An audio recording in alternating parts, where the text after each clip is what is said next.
রাকিব, আজকে সকাল থেকে দুর্যোগপূর্ণ আবহাওয়ার কারণে এখন পর্যন্ত কিন্তু মাছ বাজারে কেনা বেচা আসলে পুরোপুরি শুরু হয়নি। তবে আপনাকে একটু জানিয়ে রাখি যে গত এক সপ্তাহে বরগুনার পাথরঘাটা মৎস্য অবতরণ কেন্দ্রে প্রায় 58 মেট্রিক টন ইলিশ কেনা বেচা হয়েছে এবং গতকালকে যে ইলিশ যে বিক্রি হয়েছে, আমি সেই খোঁজ খবর নিয়েছি যে গতকালকে 1 কেজির উপরে যে ইলিশ সেটি 65 থেকে 70 হাজার টাকা কেজি দরে বিক্রি হয়েছে, অর্থাৎ মন মন বিক্রি।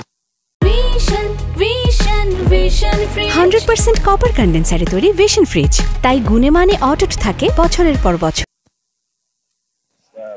কেজি বেশি হচ্ছে এবং 1 কেজির নিচে যে ইলিশটি যেটি রয়েছে সেটি যেটাকে এল সাইজ বলা হয় 800 থেকে 1000 সেটি 55 থেকে 60 হাজার টাকা দরে বিক্রি হয়েছে। তার অর্থাৎ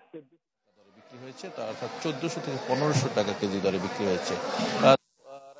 এবছর যে পরিমাণ ইলিশ ধরা পড়ছে তো গত বছরের তুলনায় তেমন একটা কম না, তবে দামের জায়গাটাই কিন্তু 2 থেকে 300 টাকা কেজিতে পার্থক্য রয়েছে এবং যে জিনিস থেকে আসলে খুচরো বাজারে আরো প্রায় পার্থক্য রয়েছে, অর্থাৎ 4 থেকে 500 টাকা পর্যন্ত কেজিতে পার্থক্য রয়েছে। তো আমি এ বিষয়ে আসলে মৎস্যজীবী, ট্রলার মালিক এবং